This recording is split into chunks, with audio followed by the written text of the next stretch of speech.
What's up, guys? Miles back with another video. Today's video, I want to talk about something important.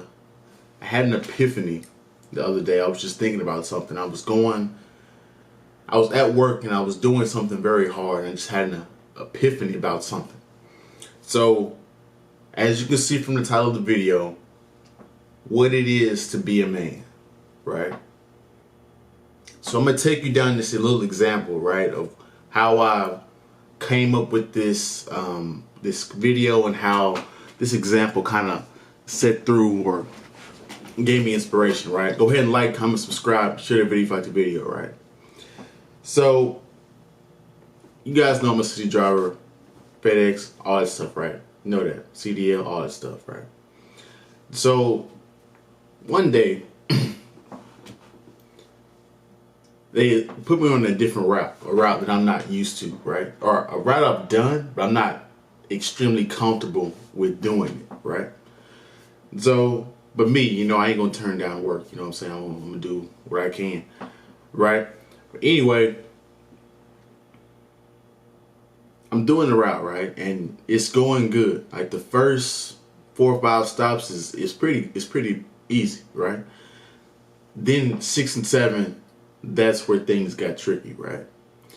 So I'm gonna give you a little bit of a taste of like how difficult it is to be a city driver sometimes, right? So I'm driving a 48-foot 18-wheeler, right? That's a big trailer. That's a big trailer. Your tractor's 13 feet high, right? So when we're going down this, or when I'm going down this residential street, I gotta watch for trees, right? Because on these residential streets, they're not like the highways or like the county or like the city ordinance rules where the trees have to be above, 14 feet, right? 14 feet and above, right?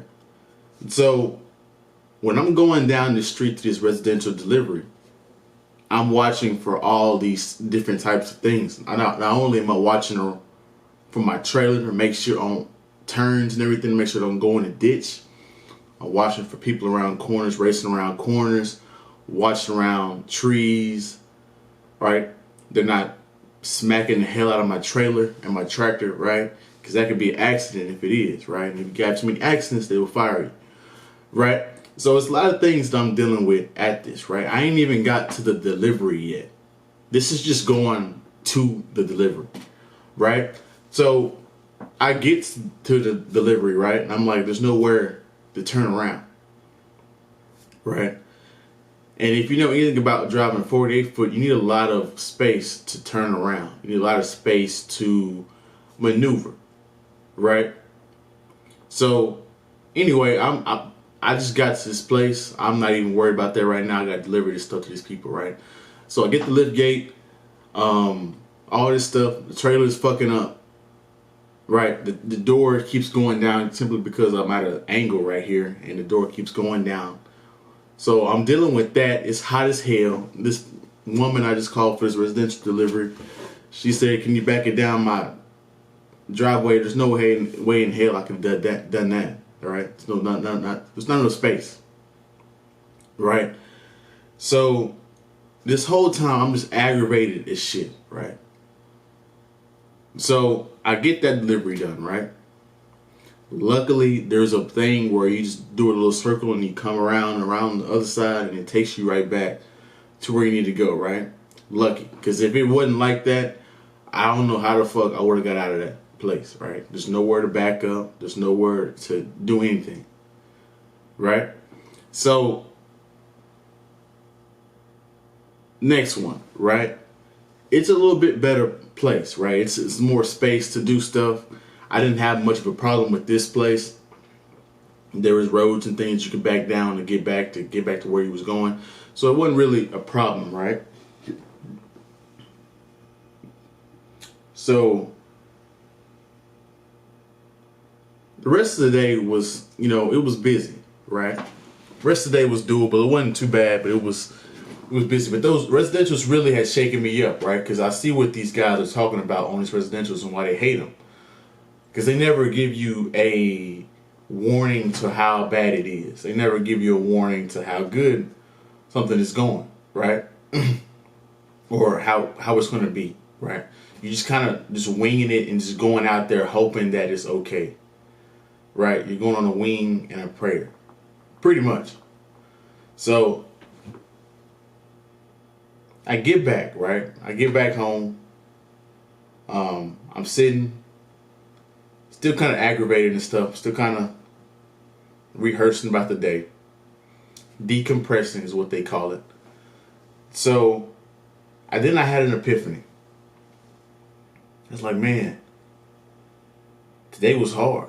I had to do a lot of shit that I didn't want to do. A lot of shit that I didn't want to, have a desire to do.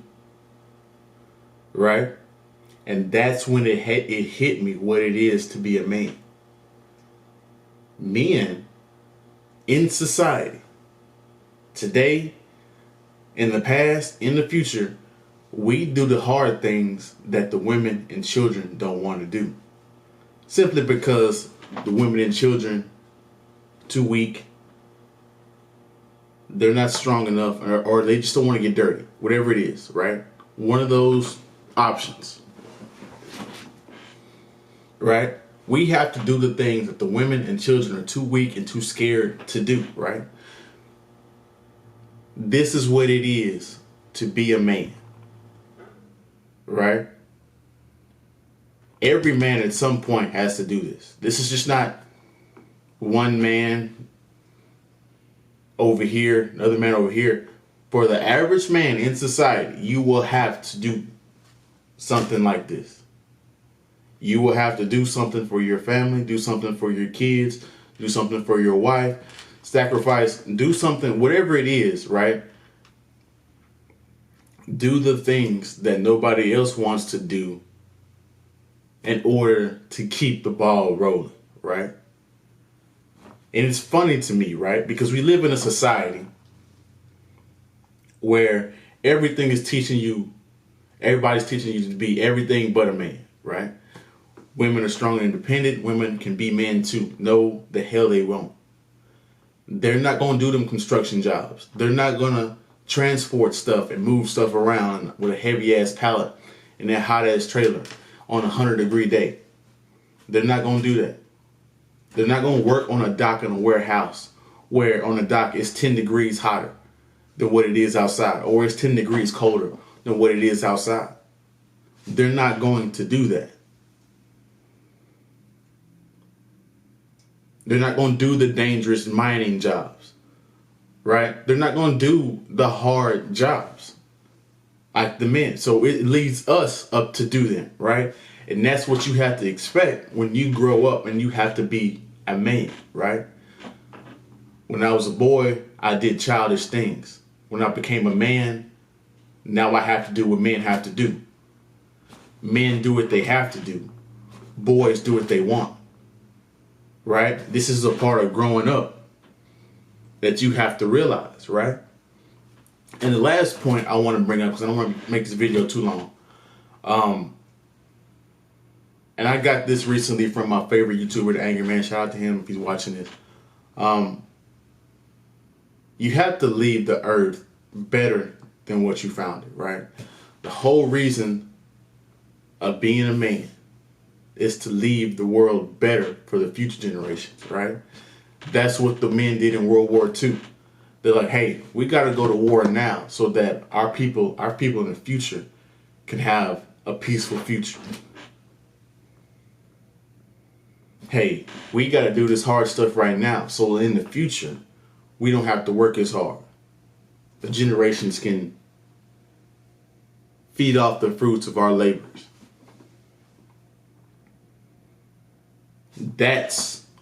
Those two things are what it is to be a man. Right? And nobody wants to talk about that. Everybody thinks being a fucking man is evil. You're toxic masculinity. Shut the fuck up. I'm tired of that stupid ass shit. Don't know what the fuck you're talking about.